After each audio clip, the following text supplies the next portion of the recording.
In the corridor of a Navy hospital not long ago, a couple of sailors took a last look around them and said, "So long, guys, we're shoving off."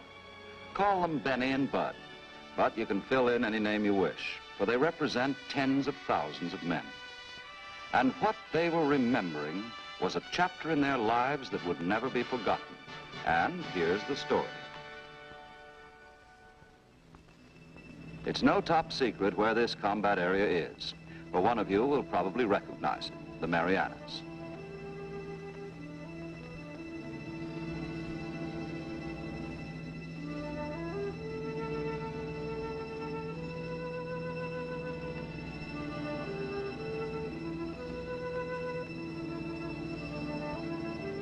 The road that you came over might have been better or it might have been worse.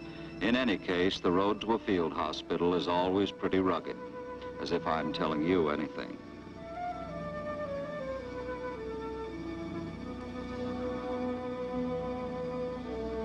Yet what you needed for treatment you got. The man who bent down over you was an expert.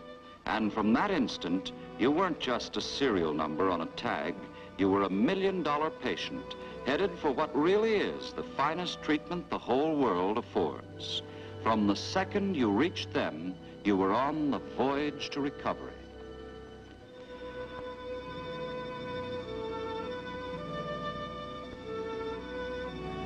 When a man's on his back, he begins to do a lot of thinking.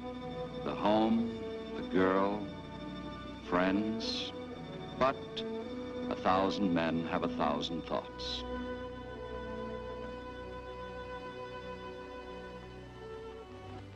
One thing that you do know for certain is that you're on your way back. For some, that means the States.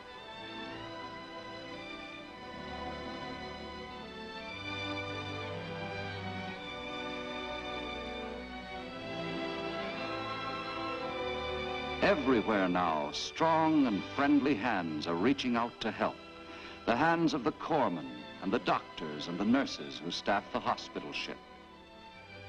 Some of you board under your own steam.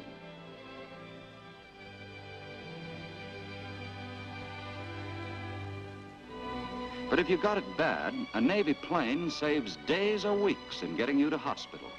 For it is the special pride of the Navy's Bureau of Medicine and Surgery that nothing on the earth shall be spared to set you on that recovery cruise. For the Navy takes care of its own.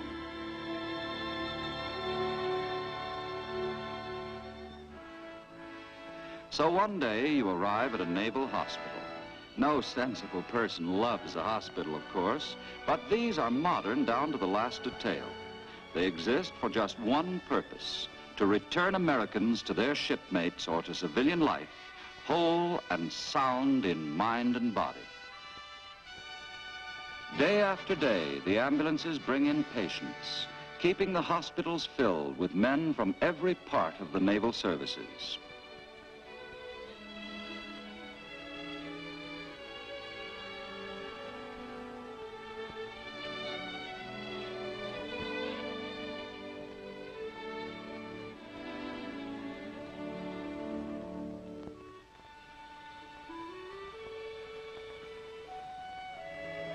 Sailors, Marines, Coast Guard, officers and enlisted men.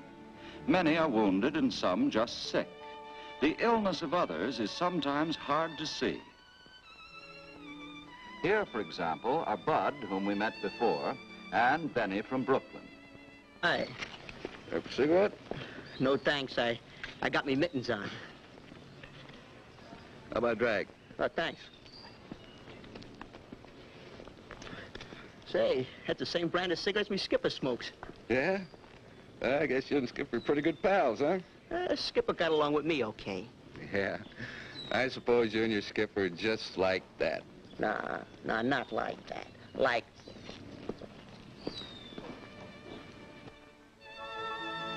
The great rule under which they live, doctors, nurses, corpsmen, and corpswaves, is pinned down in just two words: to help.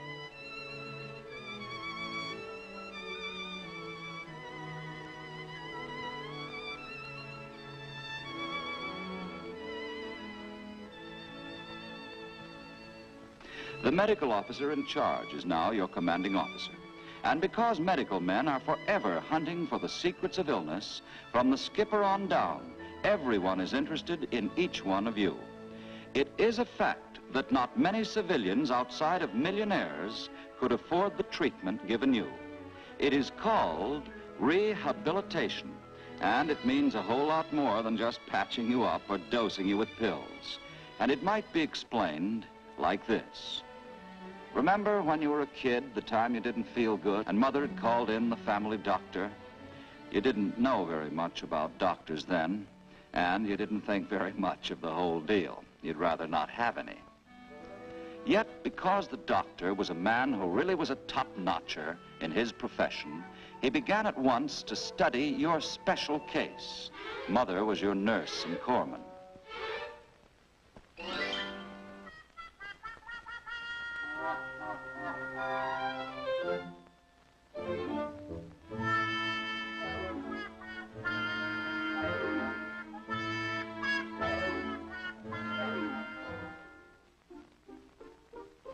A bad fever, nothing worse.